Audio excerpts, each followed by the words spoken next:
Bem-vindos ao podcast About Investments, uma parceria entre o Ativo Banco e o Observador Leve.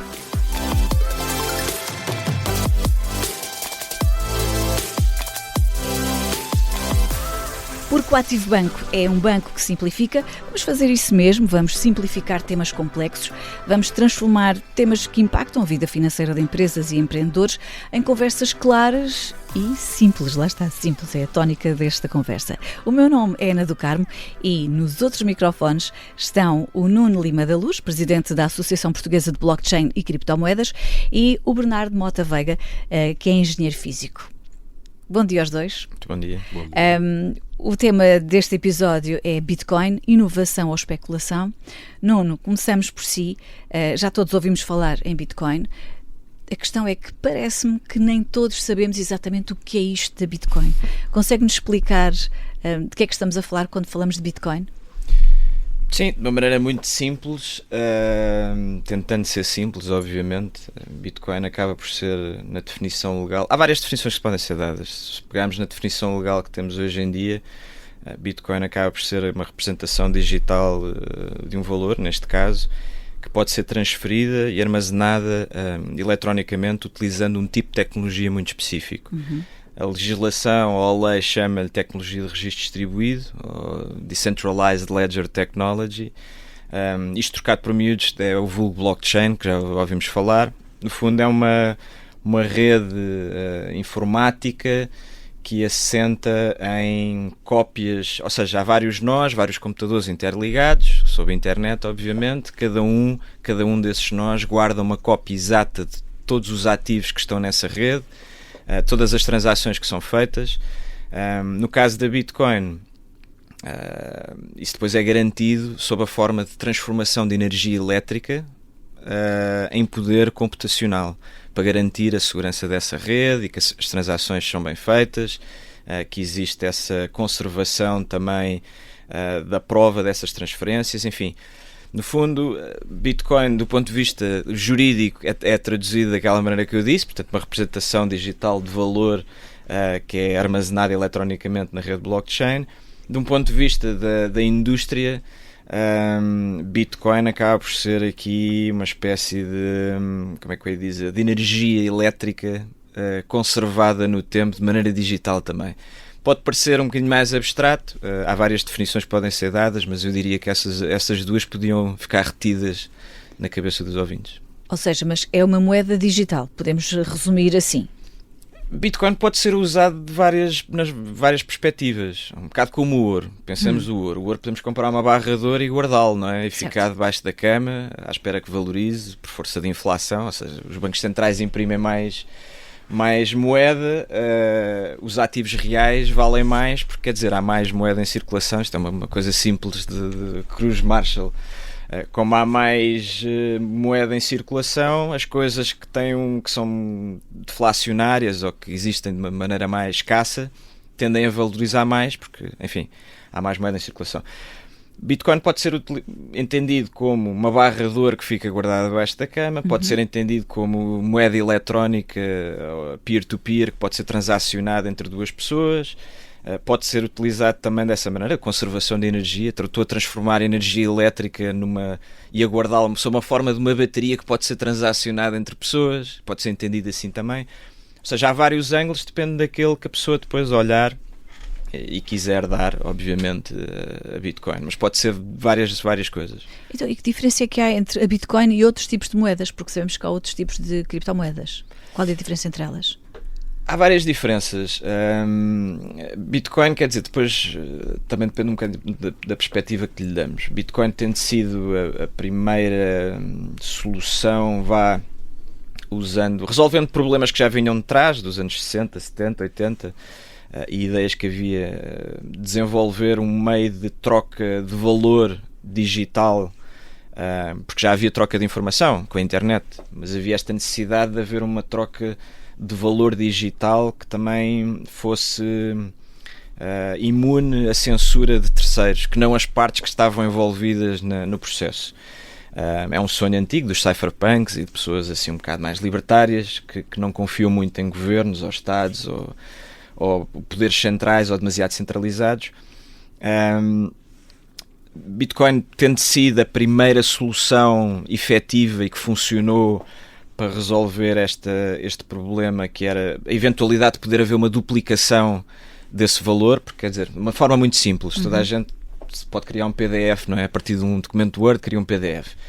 Ou uma fotografia que tenha, e pode replicar aquilo às vezes quiser, porquanto tiver espaço para guardar as replicações. Ora, isto não funciona para transmissão de valor, não é? Na internet. Se eu pudesse repetir ou replicar, bastava, no fundo, era estar a inflacionar esse valor também, porque eu tinha uma representação de uma Bitcoin, se eu pudesse repetir aquilo ad eterno, eu dizia que em vez de uma tinha 1 milhão e aquilo perdia o valor todo. O que é que aconteceu aqui com Bitcoin? Houve a tentativa de solucionar este problema impedindo que houvesse essas replicações. Portanto, todo o algoritmo está montado a que eu não possa reproduzir ou ter double spending ou dizer que mando para A, mas depois mando o mesmo para o B. Portanto, reservar isto desta maneira, de uma forma em que, puramente informaticamente, através do algoritmo do próprio sistema, isso é preservado. Sem que as partes conheçam, sem que as partes tenham que conhecer. Aquilo que eu tenho de Bitcoin posso enviar a quem eu quiser, mas aquilo que eu envio perco. E o próprio sistema conserva essa informação e distribui através daqueles nós que eu tinha referido há pouco. Portanto, porque é que Bitcoin difere das outras? Não é que as outras também não consigam fazer isto, mas Bitcoin tem todo um efeito de rede, ter sido a primeira. Tem uma diferença aqui, mas isto é entrar em jargão muito técnico, que é a diferença entre Proof of Work e Proof of Stake. Proof of Work, como eu disse, é aquele sistema onde se traduz energia elétrica em poder computacional. Proof of Stake é quem tem muitas moedas de um determinado ativo, um criptoativo, aloca essas moedas no sistema e depois o próprio algoritmo atribui de maneira aleatória quem é que confirma o bloco ou não de informação, onde a informação está a passar. É difícil explicar isto de maneira mais simples. É matéria um bocadinho densa. O que eu queria dizer é que há várias maneiras de comprovar, ou seja, porque é que é blockchain? Isso que se calhar importa referir também muito rápido. Porque é que é blockchain? Porque é uma cadeia de blocos sistemáticos, sucessivos, que têm todos uma dependência lógica entre o que vem atrás e o que vem a seguir. E há várias maneiras de comprovar a veracidade da informação toda que está para trás e o que é que vem a seguir em termos de transações. E o que é que se guarda nos blocos? É o que é que passa da pessoa A para a pessoa B. Isto vezes todas as pessoas que participam. E essa informação é guardada em cada um dos blocos. Ora, há várias maneiras de fazer essa comprovação da veracidade da informação que lá estava e daquilo que é guardado no bloco a seguir. Há umas mais, sei lá, podemos dizer, mais eficientes do ponto de vista de consumo de eletricidade, etc. De velocidade também, de throughput, ou seja, de output de informação. Enfim, há várias coisas. Blockchain, a blockchain de Bitcoin em particular, tem, na minha opinião, isto depois é debatível, qual é que é a melhor, mas o modo de funcionar é menos permissivo como é que eu ia dizer? A perturbações na veracidade das coisas, ou seja, é mais legítima, há mesmo uma prova de esforço, uma prova de trabalho que é conservada, e essa prova de esforço é usar energia elétrica para transformar aquilo em poder computacional e gravar essa informação e garantir que a rede funciona de uma maneira integrada, sem falhas. Só para complementar, neste momento a parte que acomoda a Bitcoin do ponto de vista de energia é de tal forma grande que transforma a Bitcoin efetivamente num ativo único ou numa reserva de energia única, ou seja, é muito difícil replicar a rede, porque à data de hoje era preciso tanta energia para conseguir pôr outra Bitcoin, chamemos-lhe assim, outra criptomoeda ao nível daquilo que está a Bitcoin à data de hoje. Portanto, efetivamente é a primeira deu-lhe uma vantagem, que foi a vantagem computacional, precisamente. É possível copiar, sim, mas para chegar ao nível da Bitcoin, neste momento, da rede que já está construída à volta da Bitcoin, é muito complicado. Mas a Ana fez umas perguntas muito, muito curiosas, que é uma moeda, não é uma moeda? Essa é a pergunta de toda a gente, não é? Exato, eu acho que esse é de facto o que nós queremos aqui perceber. É uma moeda? Eu tenho uma opinião sobre isso. Sair à parte mais técnica do lado Nuno, a Bitcoin surgiu como um processo de segurança, um protocolo de segurança, que por sua vez foi transformado numa moeda. Quando a Bitcoin apareceu, todos lhe chamávamos moeda. É um facto. Está até no white paper, é definido assim. E hoje falamos em muitas outras soluções, ou seja, Há aqui também uma evolução. falta de foco. Eu não sei se é evolução, se é a falta de foco do ponto de vista do que é o objetivo da Bitcoin em si. É claro que pode haver aspectos evolutivos, mas à data de hoje há quem lhe chame ouro digital, há quem lhe chame moeda, há quem lhe chame reserva de valor, há quem lhe chame energia armazenada, há quem lhe chame volume computacional. Portanto, há imensos nomes associados à Bitcoin que fazem com que, na minha opinião, e como ex-criptocético, como eu me costumo chamar, me deixaram afastado durante muito tempo da Bitcoin e das outras criptomoedas, mas para mim a Bitcoin neste momento é talvez a mais credível. Portanto, houve dispersão que se calhar teve um impacto na credibilidade da Bitcoin em si. Mas não há motivos para a Bitcoin não ter essa credibilidade. Aliás, o Bernardo assumiu-se como ex-criptocético. Foi assim que disse? Sim. Porque, efetivamente, ao início, quando surgiram as criptomoedas, eu fazia parte daquele grupo, enfim, que não, em primeiro lugar não percebia, não é?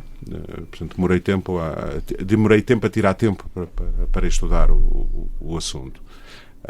E curiosamente acabei por entrar na área das criptomoedas por via de um projeto de regeneração, que não tem nada a ver, a regeneração de ecossistemas, em que o nosso objetivo, ou o meu objetivo na altura para desenvolver esse projeto, era tokenizar hectares em regeneração. Espera, Bernardo, tokenizar?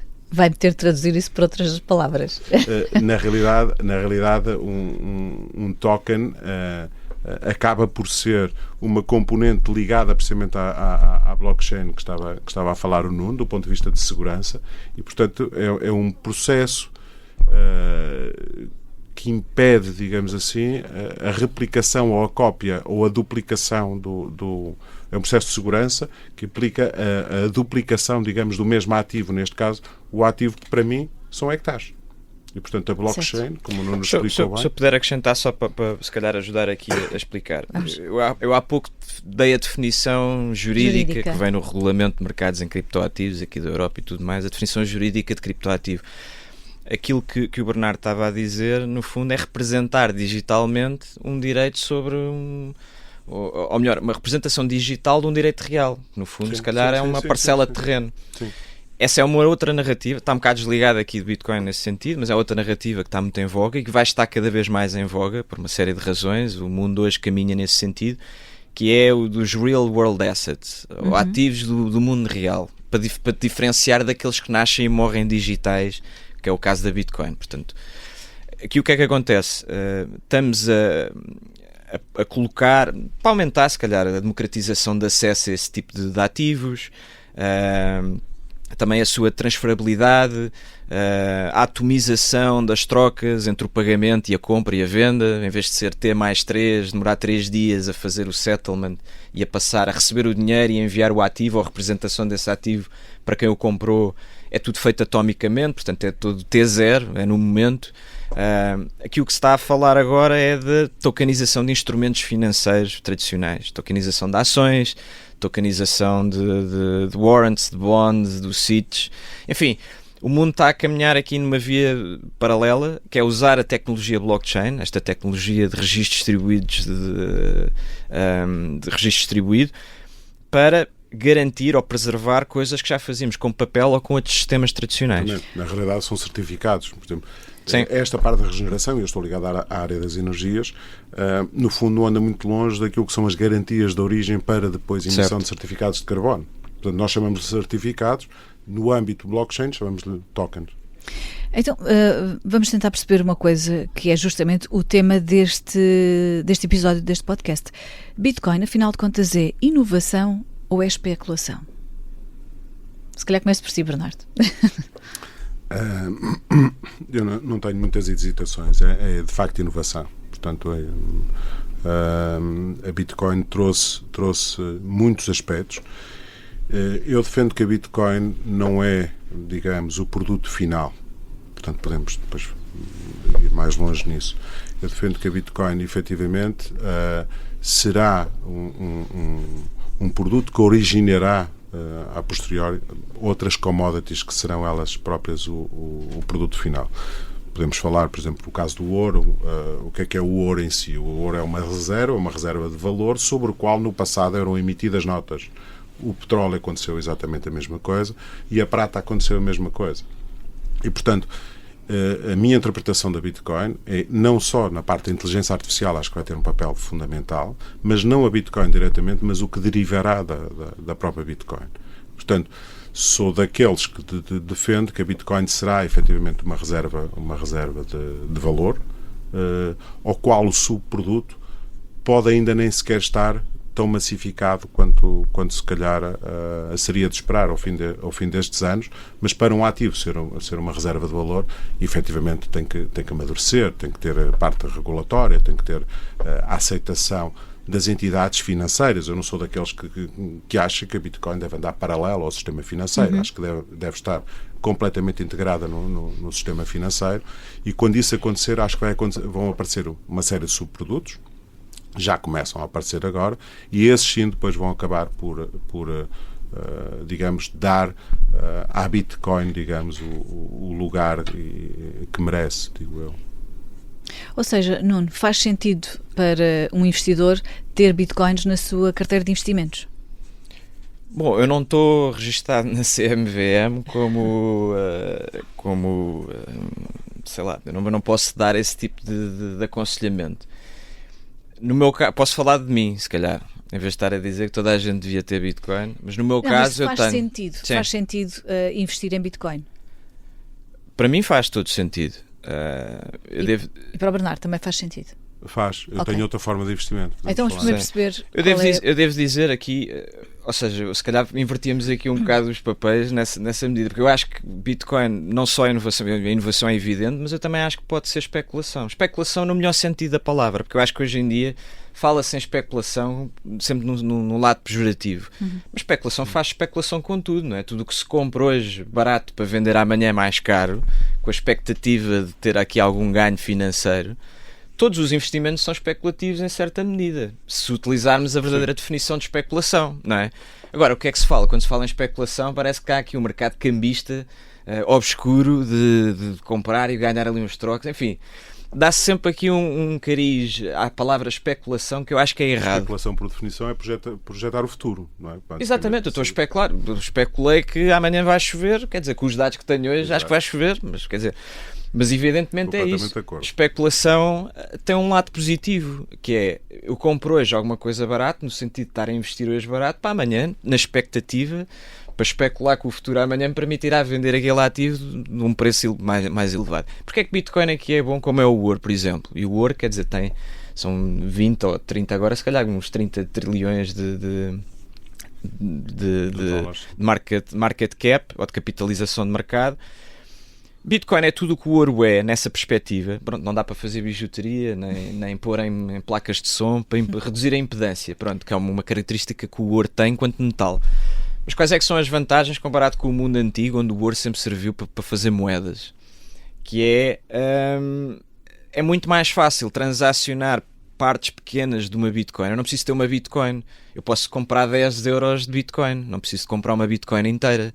Que é outro mito que costuma haver. As pessoas pensam, o Bitcoin está a 72 mil dólares agora. Eu não tenho 72 mil dólares para comprar uma, portanto não vou comprar nada. Eu posso comprar até à milionésima parte de uma Bitcoin. Posso investir hoje 10 dólares, $1. Como tens no ouro plaquinhas com um grama. No ouro, exatamente. A vantagem é que se eu quiser depois usar Bitcoin para pagar, tenho uma série de maneiras de usar Bitcoin para pagar um café, comprar o jornal. E com o ouro o que é que eu tinha que fazer? Tinha que levar o meu lingote e estar ali a raspar o lingote para uma balança que o vendedor me tivesse a aceitar, não é? Aqui... Eu talvez não concordo contigo que a subpartícula do Bitcoin que vai ser que vai ser a própria Bitcoin, digamos assim. Ou seja, o que eu acho, e tocaste no aspecto do ouro, precisamente, o ouro, o que é que aconteceu quando o ouro foi adotado precisamente como reserva, que era o que eu estava a falar há pouco? criaste uma nota para não teres que andar a tirar lascas de ouro. Em Veneza, o que se fazia era, o ouro estava guardado no banco e eu passava uma nota, que é as notas que hoje temos hoje em dia, quer dizer, antes de ter havido o DPEG e passámos a um sistema fiduciário, era, esta nota representa o ouro que está guardado num banco. Sim. E era isso que tinha valor. Mas eu acho que a Bitcoin pode vir a ocupar uma parte significativa dessa área, precisamente a tal questão da reserva, até porque há aqui outra nota, que é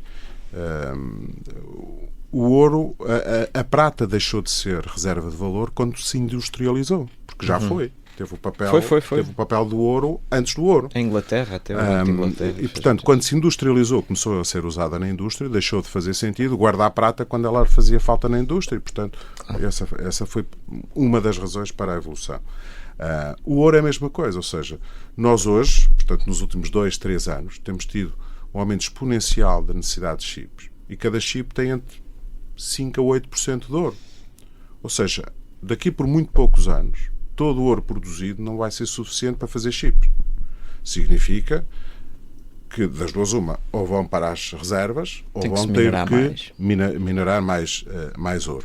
Mas eu acho que aqui é que pode existir o papel da Bitcoin, efetivamente, que é tomar um pouco a posição do ouro, e indo um pouco à questão da Ana relativamente ao ouro há pouco, tomar um pouco a questão do ouro, porque o ouro se vai industrializar ainda mais do que, eu concordo, que está à data de hoje. Portanto, não vai haver hoje ouro que chegue para tudo aquilo que ambicionamos fazer. E não são só chips. Era o que estavas a dizer há pouco. Depois tens os chips, depois tens as placas, depois tens o ouro tem uma série de aplicações uma industriais. Série de aplicações paralelas aos chips em tudo que compõe Bitcoin, ao contrário do ouro, quer dizer, temos a crosta terrestre, pode vir um asteroide que tem, se calhar, reservas infindáveis, maiores até do que as que existem na Terra, pode escolher outro planeta e minerar, enfim. O ouro a inflação do ouro, daqueles 2% anuais, é totalmente arbitrária e é controlada para manter. Um bocado como os diamantes, que também é um mercado. E o petróleo, por exemplo. E o petróleo, quer dizer, há muito mais reservas, acredito eu, do que aquelas que são indicadas, enfim. Bitcoin não. Bitcoin, quer dizer, está lá um programa de computador, para simplificar isto ao máximo. As regras estão lá todas.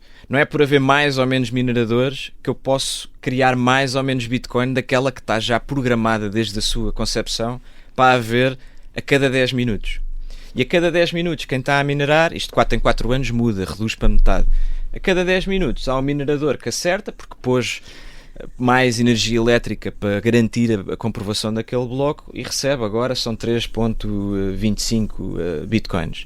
Daqui a 4, quer dizer, não é daqui a 4 anos, mas no próximo halving vai receber metade disso. E assim sucessivamente até 2141 tem a ver ou 2. Estou a ver pela cara da Ana. Tem a ver com a dificuldade de minerar o Bitcoin. Eu quero justamente que nós a ideia aqui era só dizer, esclarecermos só para terminar. Só para ficarmos todos na mesma página. O que é isso de minerar? Quem são mineradores? Que conceito é esse? É muito simples. Minerar significa transformar, no fundo ter uma rede de computadores. Na altura, quando Bitcoin apareceu, bastava com o computador em casa. Eu inclusive fiz isso e conheço muita gente que fez. Deixar o computador à noite ligado, e como não havia muita gente a participar, a dificuldade de comprovar um bloco era bastante reduzida, portanto um computador em casa normal conseguia fazer isso. No fundo é transformar a energia elétrica em poder computacional, em processamento computacional, para descobrir a solução algorítmica, a solução para uma chave que tem que ser dada, para uma resposta que tem que ser dada. E ao descobrir quem chega primeiro à solução que se comprova, não é? Garante que comprova aquele bloco e recebe um reward, uma recompensa. E a Bitcoin que vai sendo acrescentada é, no fundo, a recompensa que é dada aos mineradores por participarem nesta descoberta da solução. Assim. É o prémio pela descoberta da solução. Fora isso, depois há tudo umas taxas de transferência. Corrige-me se eu estiver a dizer algum disparate. Basicamente é como termos uma folha Excel em que cada um preenche uma célula. Certo. E, portanto, no fim de tudo, temos um sistema que é uma página inteira, mas cada um preencheu uma célula que por si só fez parte, digamos, da página inteira, do número inteiro que vai estar no fim da página. Acho que é uma imagem que pode simplificar assim, bastante. É muito igual. Porque é que se chama mineração? Porque acaba por ser parecido. Houve muitas coisas que se foram buscadas ao ouro. O ouro é minerado, porque, quer dizer, andamos ali com uma picareta numa mina, seja o que for, a extrair o ouro que está encostado na rocha. Aqui é a mesma coisa, só que usamos poder computacional para chegar primeiro a ver quem é que consegue, com a sua picareta, encontrar primeiro o ouro e depois recebe essa... E ao participar nesta rede, eu não vou entrar aqui no ajustamento de dificuldades, nem em coisas muito, muito técnicas que não interessa para os ouvintes. Aqui a ideia, só em contraponto àquilo ao que temos no ouro, é que no ouro podemos pôr mais recursos a minerar, etc. E aumenta-se a produção de ouro. Portanto, é puramente arbitrário, depende do homem decidir se há mais ouro a ser produzido num determinado ano ou menos. Porque, enfim, o ouro está à disposição, não é? Já foi criado por Deus, está na terra. E o valor do ouro aumenta também o retorno em quem vai minerar e, portanto, Sim. quanto mais alto tiver o ouro, mais recursos haverá financeiros O valor para ir explorar esse ouro em zonas mais difíceis, digamos assim. Aqui não, aqui em Bitcoin já está tudo programado, portanto não é por ter... Bastava haver uma pessoa para receber exatamente a mesma recompensa. Não é por haver mais 100 ou 1000 ou 10.000 mineradores que o preço varia. Então, eu estou-vos a ouvir falar e acho que faz parte um bocadinho do imaginário coletivo que quem investe ou investia, porque o mundo evoluiu e avançou, mas quem investia em bitcoins eram os geeks. Isso ainda corresponde à realidade ou está muito longe da realidade? Não só. Hoje em dia está completamente longe da realidade e mesmo no início não era só. Portanto, havia... eu não tenho tempo para explicar o meu processo pessoal, mas posso lhe dizer que havia muita gente que não era geek, mas, por exemplo, que tinha conhecimentos de economia bastante substanciais. E hoje em dia temos dois modelos, quer dizer, temos o modelo keynesiano, que é aquele em que vivemos, não é?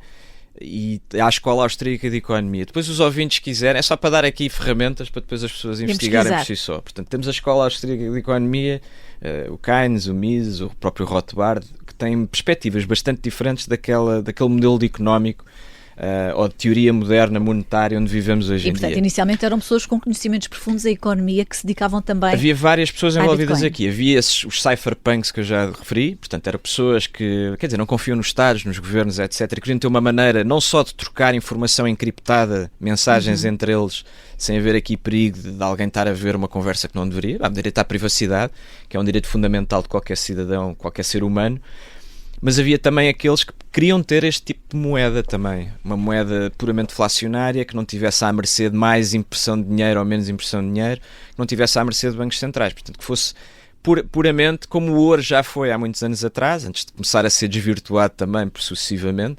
Pode-se dizer o exemplo dos gregos, para financiar a guerra do Peloponeso, começaram a misturar as moedas de ouro com metais menos valiosos, portanto aumentaram ainda mais a produção económica, a produção monetária para sustentar a guerra. Não é muito diferente do que vivemos hoje em dia. Para sustentar a máquina de guerra, na guerra do Peloponeso começaram a pôr mais moeda em circulação para pagar mais bens e serviços. O que é que isso faz? Quem tinha 100 moedas, as 100 moedas começam a comprar menos coisas, porque os preços inflacionam. Portanto, o tema da Bitcoin... Os bancos fazem isso hoje. Os bancos fazem isso também. O tema da Bitcoin aqui, e se calhar a maior proposta de valor é um ativo real, ainda que digital, portanto não é palpável, não é tangível, eu não posso pegar em Bitcoin com a mão. E isso é uma das inovações tecnológicas, é criar um ativo real como se fosse um imóvel, só que puramente digital, que está assente numa plataforma ou num algoritmo imutável. Pode sofrer alterações, mas improvements pequenos só para melhorar os mecanismos, mas o core mantém-se intacto e que não é suscetível a este tipo de variações de ganância humana, de querer ter mais ou imprimir mais ou agora dá-me jeito de ter mais. Não é controlado por ninguém, portanto controla-se a si próprio. Eu posso participar se quiser livremente no processo de garantir que a rede funciona. E basta haver um computador para que a rede Bitcoin funcione. Aliás, mesmo que houvesse um desastre, um Electronic Magnetic Pulse, enfim, um cataclismo mundial, bastava ir recuperar a rede como estava quando deixou de funcionar para voltar a continuar a funcionar do mesmo modo. Portanto, basta haver um computador para que Bitcoin funcione. Ou seja, por aquilo que me está a dizer, Bernardo, vou-lhe passar assim a bola. Investir em Bitcoin é um investimento seguro, porque, como o Bernardo estava a dizer, é um investimento, é um processo que se autorregula. Isto é certo? O investimento seguro é uma casa, um investimento seguro. Agora não é? Qualquer casa que uma pessoa compre parece que valoriza pelo menos 20% ao final do ano. E uma ação é um investimento seguro. Uma ação de um banco, por exemplo, é um investimento seguro, está lá o banco, já tem mais de 100 anos. Ou etc. seja, investir seja onde for envolve riscos. Obviamente. Claro. Portanto, a questão é mesmo essa. Eu não invisto numa ação sem saber em detalhe o que é que a empresa faz, como é que faz, o que é que fez, o que é que tem em pipeline, qual é o nível de satisfação dos trabalhadores. Vou a este nível. Portanto, quando eu invisto em ações, eu tenho uma forma de investir muito singular. Portanto, eu nunca tenho mais do que uma ou duas ações e, portanto, eu quando invisto é naquela empresa que é como se fosse minha. E, portanto, defendo que qualquer investimento deve ser feito com lucidez e com a lucidez de quem quer aprender e que consegue perceber aquilo que estuda para depois investir. Não sou muito fiel do seguir 100%. recomendações, ou porque alguém diz para comprar Bitcoin, compra Bitcoin, claro. Ou diz para comprar a ação A ou B ou C. Não defendo nada disso. Defendo que as pessoas devem investir naquilo que percebem. Portanto, se não perceberem nos mercados financeiros, vão investir no mercado imobiliário ou noutra coisa, ou no próprio negócio da pessoa, onde quer que seja. Portanto, isso é o que eu defendo. No caso da Bitcoin, e sem dar aqui nenhum tipo de recomendação, mas já há quem dê recomendações. Portanto, já há bancos americanos que recomendam que até 5% da carteira pode e deve estar alocada em Bitcoin. E, portanto, significa que já estão a assumir que, ok, ainda não está ao nível, se calhar, dos mercados financeiros, digamos, tradicionais, mas já começa a haver cada vez mais vozes de facto a defender que deve haver alguma exposição à Bitcoin. Agora, isto aplicado a nós, não é? Os pequenos investidores, digamos assim, é mais complexo. Portanto, eu não estou no nível do Nuno, do ponto de vista da Bitcoin, ou dos investimentos em Bitcoin. Mas o que eu faço é recorro a empresas que estão fortemente ligadas à Bitcoin. E, portanto, eu invisto em empresas e não diretamente na Bitcoin. Que também é uma possibilidade. É a minha forma. Sim, é mais fácil em mineradoras, para mim. por exemplo. Há mineradoras, há as próprias exchanges. Uma pessoa que acredite na Bitcoin acreditará que das duas uma, ou os bancos tradicionais adotam as Bitcoins, ou então todas as exchanges que hoje existem. Portanto, as exchanges são os bancos que chamemos-lhe assim, bancos entre bolsa, aspas. Mais uma bolsa. Uma bolsa de troca. Sim. Talvez melhor isso, uma bolsa de criptoativos. E, portanto, enfim, eu posso dar um exemplo. Eu perdi uma fortuna no Credit Suisse. Pensei que aquilo era a prova de bala, não é? E, portanto, perdi uma fortuna. Aquilo foi para não falar em exemplos mais próximos de nós, não é? Ou nacionalizado através do UBS, etc. E disse assim, então os bancos tradicionais estão-me a dar esta lição. Ainda por cima eu vivi na Suíça, portanto eu nunca pensei que os suíços fossem capazes de fazer isso. Eu disse, sim senhora, então é agora mesmo que eu já andava a estudar a parte de cripto, então é agora mesmo que eu vou mudar para a parte mais inovadora do mercado, ligado precisamente à Bitcoin e a tudo que anda à volta, que podem ser, lá está as tais exchanges, as mineradoras, há as tais chamadas empresas Treasury, que são empresas que compram Bitcoin, guardam as Bitcoins e essas Bitcoins ficam a fazer parte, digamos, do seu balanço de ativos e, como tal, os seus resultados ao final do ano acabam por ser muito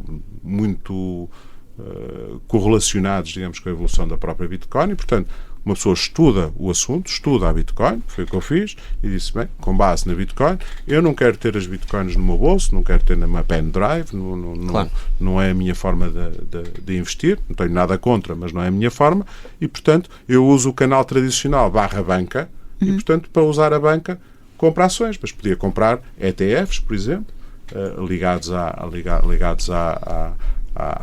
às criptos ou à Bitcoin em si. Também já existe. Hoje temos cerca de entre 90 a 105 mil milhões de dólares já da AUM, de Assets Under Management, em ETFs. Ou seja, temos este valor agregado global nos Estados Unidos de pessoas que compram através de uma BlackRock, de uma Fidelity, e que compram Bitcoin. Quer dizer, depois a Bitcoin, compramos uma unidade de participação no ETF, como se compra em outros ETFs, e aquela unidade de participação representa a minha titularidade de uma Bitcoin que está alojada ou guardada no custodiante que esse esse fundo há de ser escolhido. Esses fundos ainda são mais correlacionados à Bitcoin. Porque é direto, é spot. Porque é direto. Portanto, no fundo, é um fundo em que cada unidade de participação ou cada valor que as pessoas investem lá vai ser convertido diretamente na compra de bitcoins à cotação que estiver no momento e, portanto, o fundo vai subindo e vai descendo à medida que a cotação... Quem é menos tech-savvy pode seguir este caminho, é possível. Aliás, hoje, através do... Não queria estar a fazer aqui publicidade a plataformas específicas, mas hoje há muitos neobancos onde se pode fazer isso diretamente e compra-se. Obviamente, há aqui uma máxima de pessoas um bocadinho mais geeks, obviamente, que dizem not your keys, not your coins, porque quer dizer... Isto obrigava-me a explicar o que é uma chave privada, mas uma chave privada é como se fosse o nosso login de acesso ao home banking. Nós temos uma chave pública que é o IBAN, que é o endereço da nossa carteira, e temos a chave privada, que nesta lógica de encriptação de parte de chaves públicas e privadas, permite transferir aquilo que eu tenho no meu IBAN, na minha conta bancária de Bitcoin, para outra conta, para outro endereço, para outro IBAN que me é induzido. Quem controla a chave privada é, no final do dia, quem tem a propriedade sobre aquelas Bitcoins que eu posso pôr e dispor. Para receber não preciso dar nada, basta o meu IBAN. É um bocado como o dinheiro, não é? Eu tenho o meu IBAN, dou o meu IBAN. Se alguém me quiser, se vocês quiserem transferir dinheiro, eu não me oponho. Estamos à vontade. Pronto, estão à vontade, é uma liberalidade, mas para poder movimentar eu tenho que ter acesso, maneira de controlar, porque a propriedade daqueles ativos acaba por ser meus. Com Bitcoin é a mesma coisa, e há várias maneiras. As pessoas mais tech-savvy, aqueles geeks que estava a falar há pouco, ou que estavas a falar há pouco, são mais defensores de que se não tens a tua chave privada a controlar diretamente, aquilo acaba por não ser teu. Eu tenho aqui uma posição mista. Acho que para as pessoas normais que queiram comprar este ativo, como quem investe em petróleo, outra commodity, ouro, seja o que for, é difícil fazer a custódia e guardar e garantir do ponto de vista tecnológico, garantir que guardam bem a sua chave privada e que não a perdem e que têm um acesso sempre aos seus criptoativos, neste caso a Bitcoin. Portanto, há muito mais simples comprar. Dirijo-me ao meu banco, digo que quer comprar participações neste ETF da BlackRock, no iBit, por exemplo, e pronto, eles depois tratam de tudo. E eu estou exposto a Bitcoin, mas não estou exposto ao perigo de perder a chave privada e de perder o acesso a todo o meu investimento. Isso é um pânico. É um pânico. Repara, mas... se o meu banco me disser, Bernardo, em paralelo à tua conta à ordem, conta a prazo, conta de investimentos, podes fazer aqui uma conta de Bitcoin. Ok, eu compraria. Claro. Okay. Eu acho que o caminho... tem a ver com o facto de eu não querer abrir contas em exchange, não querer, digamos, sair daquilo que é o sistema tradicional. E, portanto, conforme te disse, não tenho nada contra, mas é a minha forma de investir. Está tudo centralizado no meu banco. Portanto, se o banco não me deixa comprar as Bitcoins em Portugal, portanto, eu compro empresas associadas à Bitcoin. Pelo que consigo perceber, é possível investir em Bitcoin de várias formas. Uma forma, se calhar, um pouco mais conservadora, outra um pouco mais arrojada. Acho Bernardo, que tem tido mais valorização sem investir na Bitcoin, curiosamente. Bernardo e Nuno, tenho aqui algumas perguntas que vos quero fazer ainda. Vou-vos pedir que seja de resposta rápida. Ok. 1 minuto máximo. Nuno, prevê que num prazo de 10 anos, mais ou menos, a tecnologia seja de uso recorrente ou já tenha caído em desuso? A tecnologia Bitcoin. A tecnologia Bitcoin ou a tecnologia blockchain no geral? A tecnologia blockchain que está relacionada com a Bitcoin. Acho que é uma coisa que veio para ficar, um bocado como a inteligência artificial, este tipo de tecnologias descentralizadas. Aliás, temos vários exemplos. O projeto Pontos, convidava toda a gente a ir ver o que é.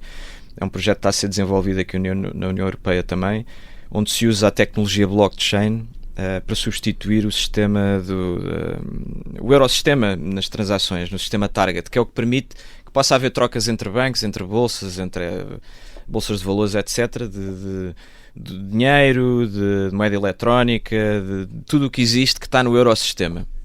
E já se está a preparar a substituição do sistema Target utilizando a tecnologia blockchain também. Esta tecnologia veio para ficar. A tecnologia blockchain aplicada a Bitcoin, quer dizer, ainda tenho menos dúvidas que venha para ficar, porque lá está, como discutimos aqui, Bitcoin pode ser comprada ou adquirida de várias maneiras. Eu posso estar exposto e ser alguém que está contra o sistema financeiro tradicional e ter Bitcoin. E outra pessoa que adora o sistema financeiro tradicional também ter a mesma Bitcoin. Portanto, isto dá para, depende das perspectivas, dá para toda a gente. Portanto, veio para ficar. Veio para ficar, sem dúvida alguma. Bernardo, de acordo com a sua experiência, qual é a maior ameaça sentida por este setor? Neste momento eu tenho quase a certeza absoluta que o Nuno vai discordar. Eu acho que um dos riscos associados à data de hoje é um risco, chamemos-lhe geopolítico, que tem a ver com o quê? Que tem a ver com o facto de os Estados Unidos estarem, se calhar, a um nível diferente, pelo menos publicamente, a um nível diferente dos outros países. O que é que está a acontecer? Os Estados Unidos, e neste caso o Trump, tem verbalizado muitas vezes que quer os Estados Unidos como líder, digamos, do mundo cripto, nomeadamente da Bitcoin. Eu acho que há um risco de afastamento se algum país se desenvolver demasiado ou demasiado mais de uma forma mais rápida do que todos os outros. Ou seja, isto tem que ser algo que tem que ter um nivelamento da forma como for crescendo. E estamos a falar de quê? Estamos a falar da adopção institucional, portanto estamos a falar nos Estados Unidos da Reserva Federal utilizar a Bitcoin como reserva e os outros países não replicarem isso.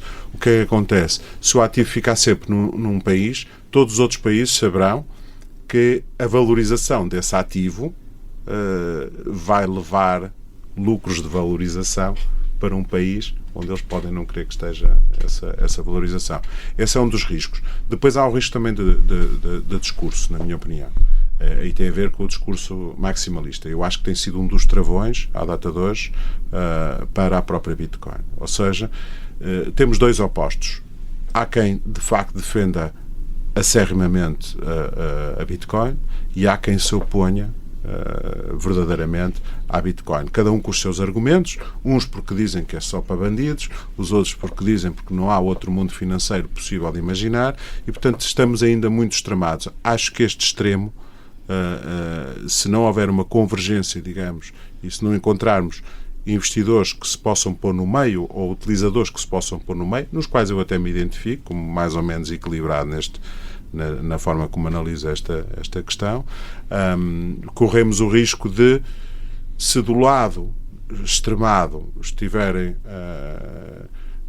pessoas que de alguma forma, pessoas ou instituições que de alguma forma não colham a harmonia de todos os outros, pode haver um afastamento da Bitcoin por todos aqueles que publicamente dizem que a têm.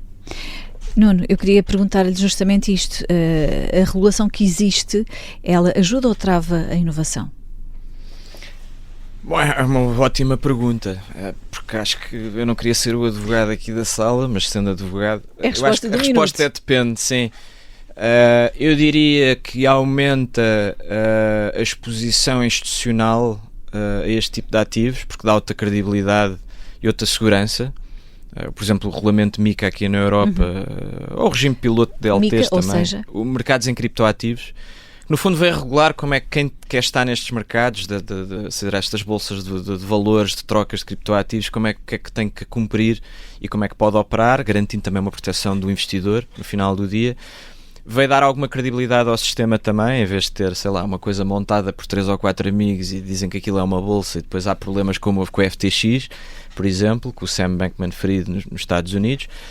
Aqui o que acontece é que dá-se mais garantias. Ao dar mais garantias, permite-se depois que também haja estes gestores de fundos, como a BlackRock, Fidelity, a Morgan Stanley, agora recentemente, venham para o mercado. O BBVA, que é um banco em Espanha que já é um prestador de serviços criptoativos, o próprio Bison Bank cá em Portugal, que também tem sido pioneiro nestas matérias, permite que todos esses players apareçam no mercado. O que é que pode dificultar? É que, se calhar, pequenas empresas, pequenas startups que queiram desenvolver e até tenham uma boa ideia para pôr em prática, tenham alguma dificuldade, porque o peso regulatório é demasiado grande e está-se a equiparar estes players a instituições financeiras.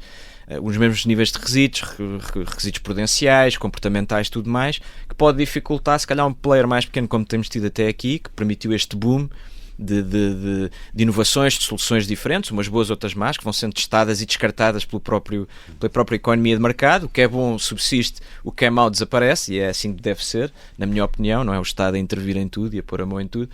Mas numa resposta muito rápida, acho que é bom para sedimentar, institucionalizar, pode ser mau um trator para se calhar formas diferentes de fazer coisas. Bernardo, quem nos estiver a ouvir, o investidor que nos esteja a ouvir e que esteja ali ainda, que não sabe muito bem para que lado há de cair. Por um lado é curioso, por outro tem algum receio de se aventurar pela Bitcoin. Qual é a sua mensagem para este investidor? Estudar. Portanto, não há outra forma, tal qual como já disse anteriormente. Devemos investir naquilo que conhecemos e não naquilo que não conhecemos. Por isso é que se chama investimento. Não é? Portanto, apanhando as palavras há pouco do Nuno da questão da especulação, portanto, o investimento é uma projeção. Com o investimento projetamos o futuro, não é? E, portanto, para projetar futuro, não há bolas de cristal, é preciso estudar. E, portanto, é o que eu recomendo, não há outra maneira.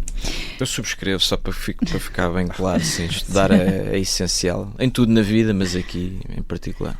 Nuno, em jeito de resumo, quais são, e novamente uma pergunta de resposta rápida, Nuno, quais são os maiores mitos sobre a Bitcoin? O maior mito, diria que ao dia de hoje, é que Bitcoin ainda é usado e vem muito na comunicação social, sempre que se fala em criptoativos ou Bitcoin, é sempre para dizer que é utilizado por bandidos para escapar à prevenção de branqueamento de capitais, seja o que for para lavar dinheiro, enfim, uma série de mitos. Acho que esse é o maior.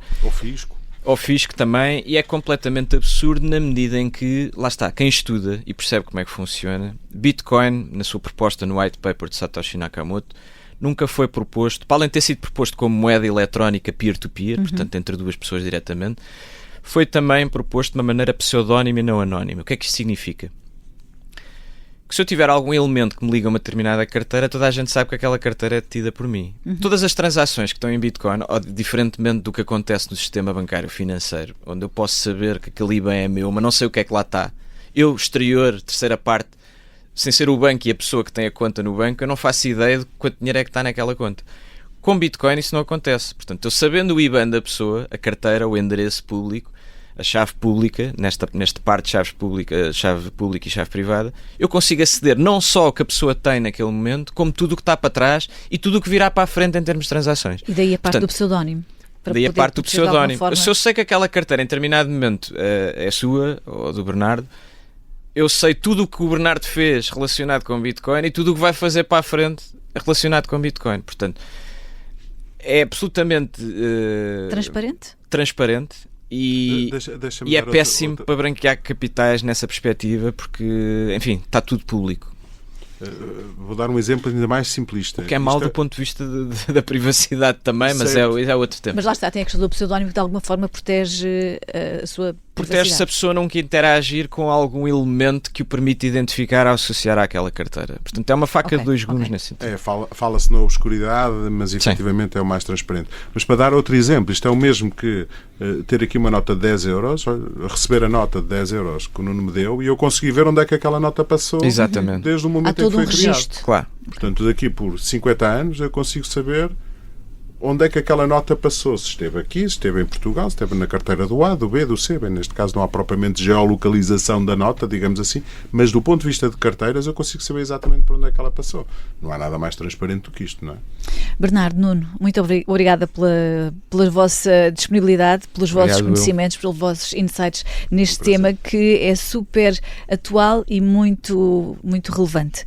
Deste episódio fica então a visão de que a Bitcoin, como qualquer investimento, envolve riscos e, portanto, não deve ser movida pelo medo de ficar de fora e é essencial que se estude antes de investir em Bitcoin.